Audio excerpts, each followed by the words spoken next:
Hi all, it's been a very long time. I don't have much to say other than I've been working really hard on these features, and I think this one is at a current state where I feel comfortable enough to talk about it and kind of show it off. I am building a modular magic system that will allow for the freedom of player expression and experimentation within it. So, what does that look like? What kind of system is that? Put very simply, the player can obtain gems and infuse them with different types of elemental magic. Upon infusing them with elemental magic, the gems take on unique abilities and attributes. The gems can then be installed onto weapons and armor and a couple other things to grant said abilities and attributes to the player. So, with that being said, I think I will display this whole loop right here. As it currently stands, whenever I press the attack button and swing the sword, it's a pretty basic sword slash. You know, my VFX and effects are not much to say about them. What we're going to do is defeat the enemy right there. We're going to collect some materials from it, and then use those materials to modify a gem, and then install it on the weapon. This will change the VFX. So here we go. Cool. Alright, the enemy dropped two things upon defeat. Firstly is the material, which is right here. It's the snowflakes. And the second thing that it dropped is what I'm calling pure experience or pure EXP, just for now. When I get close enough to the items where when I get close enough to the spot where the enemy died, the items automatically get added to my inventory, which is very nice. Over here is the more standard pickup of a gem, and I'm gonna walk up to it over here and collect it. Sorry, I know the sound is a little jarring. It's just a placeholder for the time being. Right, so, okay. Now that I've collected these drops, I can proceed to the next part of this loop. I'm going to open up my pause menu. And boom, here we are. So, what are we looking at? Alright, so we're trying to infuse the gem that we just picked up with elemental magic, which is, is cool, but how do we do that? Well, in this system, it's kind of like magical chemistry. We're taking the items that we picked up and converting them into raw elemental magic with the use of this device. If you'll remember that we didn't just pick up the material, we also picked up this pure EXP, which is shown here that I've got 32,000. It's quite a bit. It's automatically stored in the center of this big gem, and it's populated in there upon pickup, which is pretty nice, pretty convenient. So to create pure elemental to create this elemental magic, first I need to navigate over here and select the previously picked up material. I know it seems kind of silly when it's just when they actually have the same name up here, but if it's you'll see, it's for debug purposes. From there, I can choose which of these slots that the magic will be funneled into and stored. I like this slot, so I'm going to funnel it here. We now have ice magic. Internally within the program, this is called an EXP derivative, but, elemental magic sounds cooler. It sounds more mystical, so... Okay, so now I can infuse the gem that I picked up earlier.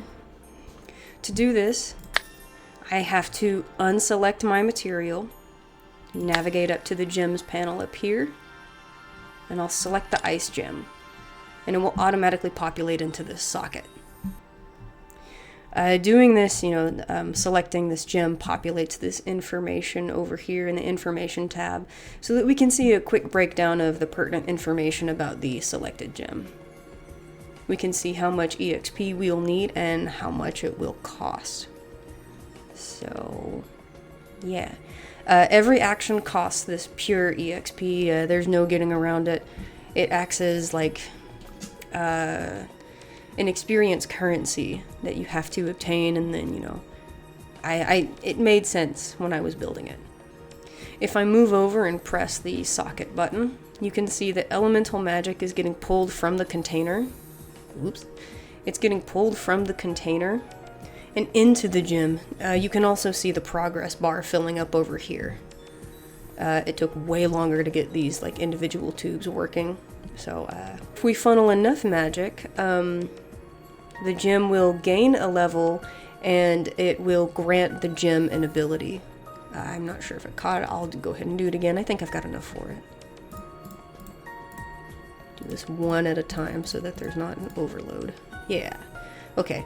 So it's populated. It's got 3 abilities. I know they're all the same, but they all serve a purpose. Okay. We're gonna test it out. Just as a quick refresher, the sword slash currently looks like this when you press the attack button.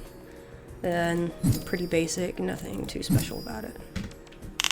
I'm back in my menu, and this time I'm going to the weapon modification submenu. It is very much a work in progress. I haven't focused on this system. It looks way less polished in comparison to gem synthesis and some other features I've been working on. So I have 3 debug weapons on the character. We're only going to be modifying this first one. I know it looks a little goofy. Like I said, I spent most of my time modifying the gem synthesis system and really focusing on that. Yeah. So these are the individual like sockets of where you can install gems onto your weapon.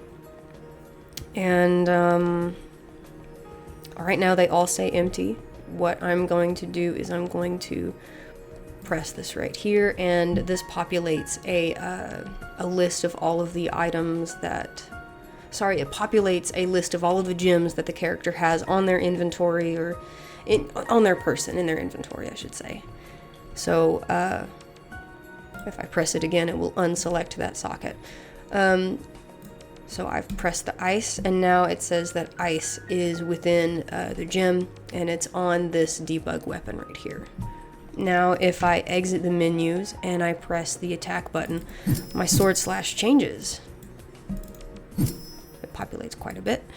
And a burst of snowflakes are emitted from the player character. Pretty cool. So that's that. I really want players to have the ability to craft and create expressive, snappy, modular combat like this. And I'm pretty confident I can do it after just this, like, simple feature build. It's not simple, but you know what I mean. There's a lot of other stuff that goes into a singular gem, and I just want to share a little bit more about them. I have it set up so that different shapes or cuts can affect the ability that gets assigned to a gem, as well as certain stat modifiers.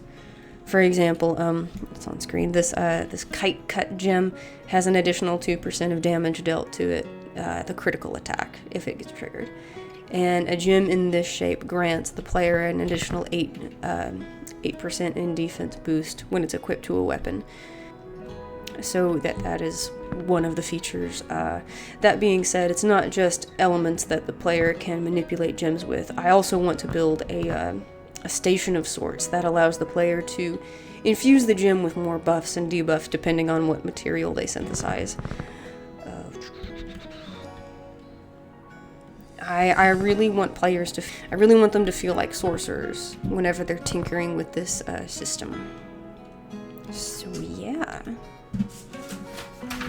Right, so that's all I can share about this feature right now.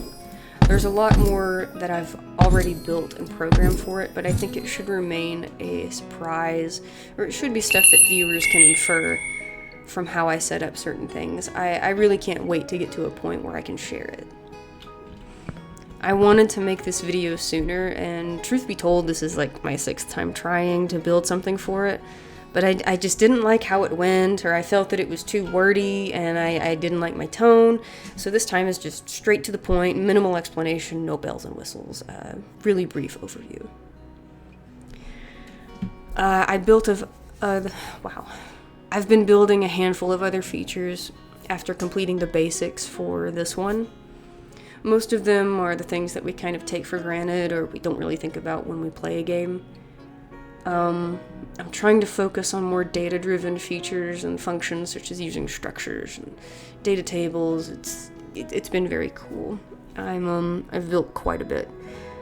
I've built a lock-on system, weapons having their own actor components, a weapon swap mechanics, an inventory system, as well as an item feature that gets attached. You can see these are all items right here. I have been trekking up the learning curve to learn how to properly implement the gameplay ability system. I've built a flight system. I've been working on snappy controls, locomotion, building UI elements, getting better at building foliage. The list of stuff to talk about is long, but it's not like it's all programming. It's all just a lot of programming, which is hard to convert into interesting content to the layman. Anyways, that's all I wanted to share for now. If you want me to talk about something specific, just ask about any of the features I listed and I'll cobble something together for them. Thank you for watching and I hope you have a terrific day. Bye!